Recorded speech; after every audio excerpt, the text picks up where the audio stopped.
Bismillahirrahmanirrahim. Assalamualaikum warahmatullahi taala wabarakatuh. Baiklah, hari ini kita akan masuk kepada tajuk yang baru bagi sains yang keempat KSSM, iaitu bab 11, daya dan gerakan. Okey, kita tengok 11.1 gerakan linear. Okey, apakah yang dimaksudkan dengan gerakan linear? Okey, gerakan linear ialah gerakan suatu objek dalam lintasan yang lurus. Okey, contohnya kereta ni awak dapat dia bergerak di atas jalan raya lurus. Okey, so kereta tu pun lurus, maka kita boleh katakan kereta ni telah melakukan gerakan linear. Ataupun semasa awak bermain bowling, okey, waktu awak baling bola tu kan, bola bowling tu kan, bola tu dia meluncur dalam satu garisan yang lurus, maka kita boleh katakan bahawa bola itu telah melakukan satu gerakan linear. Okey, kita tengok beza antara jarak dan sasaran. Okey, jarak ialah jumlah panjang lintasan gerakan suatu objek. Okey, contohnya di rumah awak nak pergi ke kedai runcit, awak biasa guna jalan ni kan.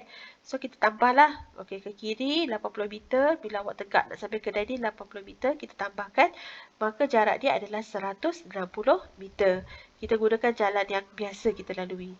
Okey, berbeza dengan sasaran. Sasaran ialah jarak lintasan terpendek yang menyambungkan dua lokasi dalam satu arah tertentu. Dia tak ikut jalan tu, tapi dia terus, kita terus gariskan menuju ke kedai tersebut. Dia tak peduli lah, dia langgar je lah apa-apa ada kat sini, hutan ke apa ke. So, kita just garis saja. Okey, tapi kita tulis dekat sini lah. Okey, 113.14 meter arah barat laut. Kita tunjuk dia kat mana arah dia. So, cikgu rasa awak dah belajar geografi dulu, awak tahulah mana arah-arah dia kan. Okey, so awak tengok beza dia. Kalau awak tengok beza dia, jarak ni, nilai dia lebih besar daripada sasaran. Okey, sebab sasaran tadi dia ambil lintasan yang terpendek. Okey, laju ditarifkan sebagai kadar perubahan jarak. Okey, so unit SI bagi laju adalah meter per saat. Okey, cara kita nak dapatkan nilai bagi laju, okey, jarak dalam meter kita bahagikan dengan masa. Okey, masa ni seharusnya dalam saat. Okey, awak nampak contoh yang pertama, cikgu bagi satu contoh. Okey, kita tengok Okey, daripada titik mula ni kepada A. Okey, dia punya jarak adalah berapa? Awak nampak kan? Okey, 10 meter. So, kita tulis dulu 10 meter. Okey, masa dia berapa? Okey, masa dia adalah, kita tengok sini, 2 saat. Okey, so kita bagikanlah 10 bagi 2. Jadi, kita dapat 5 meter per saat. Okey, so itu adalah nilai bagi laju. Sama juga kalau kaedah yang sama untuk soalan lain juga. Contohnya daripada, dia punya laju daripada mula kepada titik B. Okey, samalah 50 meter, kita bagi dengan 6 saat. Dan seterusnya. Kita gunakan formula yang sama. Laju sama dengan jarak bagi masa. Okey, ini tadi cikgu dah terangkan. Okey, sekarang kita tengok hal laju. Okey, apa maksud hal laju? Hal laju ditarifkan sebagai kadar perubahan sasaran. Okey, kita tengok. Unit SI bagi hal laju adalah sama dengan laju, iaitu meter per saat. Okey, sama je sebenarnya. Cara nak dapatkan pun lebih kurang sama juga. Okey, contohnya kita tengok yang pertama. Okey, hal laju kereta ini daripada O ke titik A. Okey, O ke titik A. Jadi, kita kena tulislah. Okey, sasaran dia berapa? Okey, 4 meter tolak dengan sifar. Jadi, kita dapat 4 je. Okey, berapa dia punya masa? Masa dia adalah 2 saat.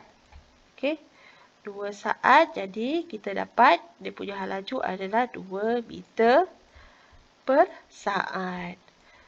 Sama jugalah dengan yang seterusnya. Contohnya daripada titik O ke titik B. Sama juga kaedah dia. Contohnya daripada O ke titik B. Okey, 8 meter. Masa dia tambahlah 2 saat tambah 2 saat. Sebab kita ambil nilai ni kan. Okey, 8 meter bagi 4 saat tu kita dapat sama juga 2 meter per saat. Okey, cuba kita tulislah ke arah timur. Dia pergi arah mana? Okey, kena tengok dia pergi arah mana. So, kalau dia patah balik, contohnya dia ke arah barat, kita wakilkan dia sebagai negatif.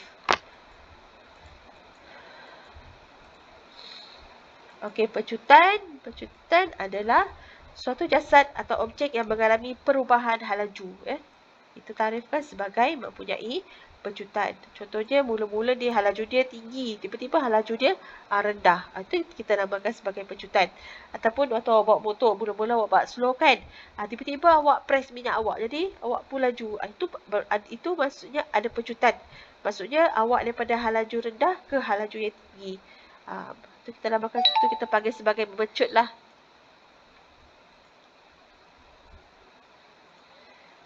Okey, seterusnya. Ini kita tengok tadi ya.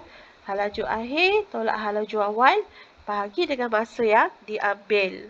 Okey, contohnya halaju basikal. Halaju akhir ni. Okey, ni halaju akhir.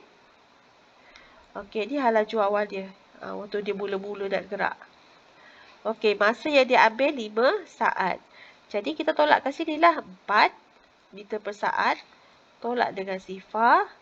Bahagi dengan masa dia 5 saat. 4 bagi 5. So, kita dapat 0.8